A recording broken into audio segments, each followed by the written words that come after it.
Excluir os cristãos do debate público não é uma coisa nova. A gente imagina que isso é fruto de alguma cultura mais pós-modernista ou hipermoderna, mas de fato, desde muito tempo, movimentos cristãos um pouco mais fundamentalistas ou até mesmo radicais, se a gente puder chamar assim, foram excluídos do debate comum por causa de seus argumentos cristãos, mesmo quando suas pautas eram corretas. Se você pensar, por exemplo, na abolição da escravatura nos Estados Unidos, você tinha um movimento conhecido como Quaker, que eram cristãos bem radicais no seu manifesto de fé, que eram profundamente contra a escravatura. Os Quakers foram excluídos do debate público sobre escravatura, mesmo sendo contra, porque os seus argumentos eram religiosos. Por outro lado, na Europa, a coisa foi diferente. Você tem William Wilberforce, que foi o principal nome contra o tráfico negreiro e, posteriormente, contra a própria escravatura em si, que era um cristão. Ele era da igreja de um pastor chamado John Newton, que foi o cara que escreveu o famoso hino Amazing Grace, que é muito famoso. O William Wilberforce, que era da igreja do John Newton, foi o principal parlamentar contra o tráfico negreiro. E ele era um cristão, ele não foi excluído do debate público por ser cristão. Então você tem modelos muito distintos do que significa Estado laico. Se você pensar no modelo um pouco mais inglês, o Estado laico é um ambiente onde você consegue respeitar todas as religiões. Se você pensar no modelo um pouco mais francês, o Estado laico é um ambiente onde as religiões deveriam ficar caladas, né? É como, por exemplo, quando eu vou fazer algum ministério de evangelismo em escolas, por exemplo. Eu sou presidente de uma missão que trabalha levando o evangelho, levando a fé cristã em escolas e universidades. Quando eu vou numa escola particular e sento com o diretor e digo, olha, eu queria trazer um grupo aqui na hora do intervalo, não vai atrapalhar as aulas, só para quem quiser. Ele diz, não, a gente deixa porque o Estado é laico. E porque é laico, tem espaço para quem quiser. Tem um grupo católico, tem um grupo espírita, tem um grupo evangélico. O grupo que quiser fazer, pode fazer, porque o Estado é laico. Se eu for numa escola pública, eu não consigo. Por quê? E ela me diz que é porque o Estado é laico. Se o Estado é laico, nenhuma religião pode falar nada aqui dentro. Então, existem modelos muito diferentes na cabeça das pessoas do que significa a laicidade do Estado, nessa divisão entre o papel da religião dentro da esfera pública. Dizer que o Estado é laico é basicamente dizer que o Estado é leigo. E leigo aqui não é de pouco estudado. A palavra leiga significa como não clerical. O leigo é o que não é sacerdote, ou seja, a liderança sacerdotal não é uma liderança civil, como acontece, por exemplo, em países muçulmanos, onde você tem um presidente, mas quem manda mesmo é a liderança religiosa máxima do país, que está acima do presidente. Como, por exemplo, na Igreja Católica. O Vaticano, quem no fim das contas é o líder civil máximo do Vaticano, é o Papa, que é o líder religioso, né? Isso não acontece em estados laicos. Se o Estado é laico, a liderança religiosa não é liderança civil, por ser liderança religiosa. Isso significa, então, que não deve ter nenhuma inter-relação entre algum pensamento religioso ou o papel do cristão na esfera pública e coisas assim, e essas áreas mais comuns da vida, de forma nenhuma. Por causa disso, as pessoas acabam argumentando que a fé ela é de esfera privada. Você pode ser crente na sua igreja, católico, religioso, o que você quiser na sua vida privada. Quando você chega na arena pública, você precisa ser um centro comum aqui de neutralidade para você poder argumentar. Só que essa neutralidade não é um ponto comum de zero em que você tem o zero, o neutro, a base, a tábula rasa e as religiões pipocando aqui. Por que é que o materialismo também não é uma dessas visões de mundo que se manifestam em cima dessa pretensa tábula rasa? Porque todos nós temos pressupostos, todos nós temos uma experiência de fé ou de ausência de fé, todos nós temos noções sobre o transcendente, todos nós temos preconceitos ou pressupostos que basilam nossa visão de mundo. Por que é que a minha, que é religiosa, vale menos que a sua que não é religiosa? Por que é que a minha visão de mundo, que é espírita, que é da Umbanda, que é do que for, vale menos que a visão do cara que é ateu, que é materialista, que crê que OVNIs vieram e criaram o mundo, que os deuses eram astronautas? Por que é que a visão da descrença ou do materialismo puro e simples vale mais que a visão da transcendência? Se você olhar para o mundo nos tempos passados, você teve uma miríade de pensadores, de filósofos, de cientistas que tinham visões de fé. Hoje ainda você tem na academia os mais variados ambientes em que pessoas levam a sua visão de fé como um pressuposto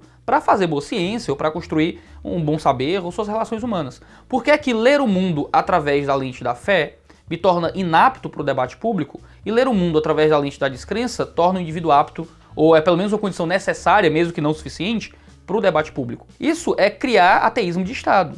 Não é Estado laico. Não é colocar a religião dentro de uma esfera privada, simplesmente. É criar ateísmo de Estado. E quem defendeu o ateísmo de Estado foram regimes comunistas. Você teve mais de 12 milhões de mortos na Rússia comunista porque o ateísmo era doutrina de Estado. Um Estado laico não é necessariamente um Estado que vai pregar ateísmo de Estado.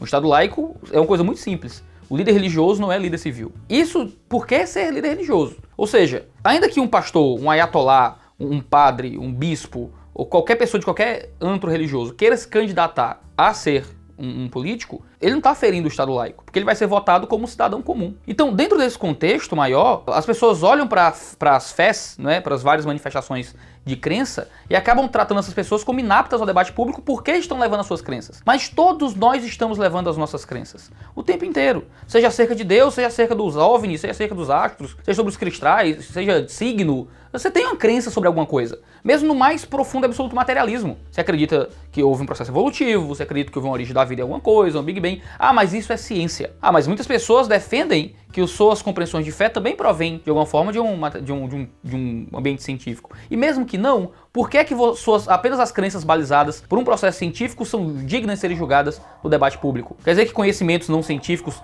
não podem fazer parte do debate público? O Friedrich Hayek, da Escola Austríaca de Economia, no seu debate, na sua fala, quando ele ganhou o Prêmio Nobel de Economia, ele fala sobre o processo de transmissão de conhecimento na sociedade. Ele vai argumentar que sobre o problema de você supervalorizar apenas os tipos de conhecimento que são científicos. Ele vai argumentar que há um conhecimento que não é científico, que é profundamente necessário para o bem-estar da sociedade, que são os conhecimentos de mercado. Dados de mercado, como preço, não são científicos, mas eles são dados reais, são verdade, e nós tomamos decisões em cima desses dados o tempo inteiro. Eu tomo decisões privadas na minha vida baseado no quanto eu acredito que minha esposa me ama. E isso não é um dado científico. É um dado empírico que eu tive através de uma experiência anedótica, da crença que eu tenho acerca de como minha mulher me vê, né? E ela, o contrário também. Quer dizer que apenas dados científicos são relevantes para a sociedade? De forma nenhuma.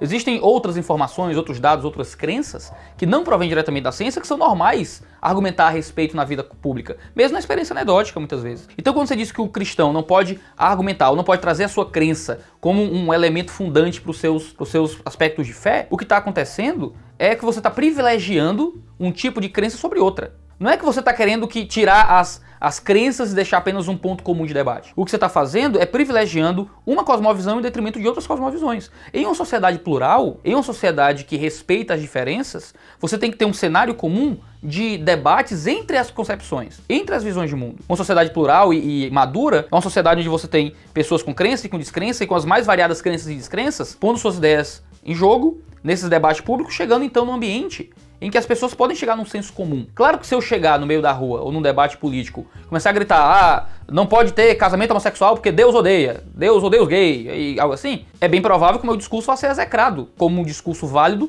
para o ambiente de debate. Mas não porque eu sou cristão, não porque meu fundamento é religioso, mas porque meu argumento não comunica com a sociedade comum. Agora, se eu sou contra o aborto porque eu sou religioso, porque o meu texto de fé fala a respeito do feto como um ser vivo, e eu vou ao debate público e não uso isso como argumento basilar. Eu posso até citar se eu quiser, mas os meus argumentos basilares são comuns ao debate, mesmo que o meu pressuposto seja religioso, isso é irrelevante. É irrelevante, porque o meu argumento tem que ser julgado pela sua validade como argumento. Tem que ser julgado sobre a capacidade dele ser recebido por pessoas das mais variadas cosmovisões. É o que na apologética, que é a ciência do debate acerca da fé, a gente chama de apologética evidencialista, né? Você tem que pegar as evidências comuns a todo mundo, ver onde é que tá os pontos comuns de debate e colocar aquilo dentro da discussão e ver quais argumentos têm mais coerência interna, mais coerência externa. Me acusar de que você está argumentando isso porque você é religioso tem tanta relevância quanto eu responder dizendo e você está dizendo isso porque não é religioso. E qual a importância? Nenhuma. Porque o motivo emocional ou a experiência transcendental ou a experiência materialista ou a minha história de vida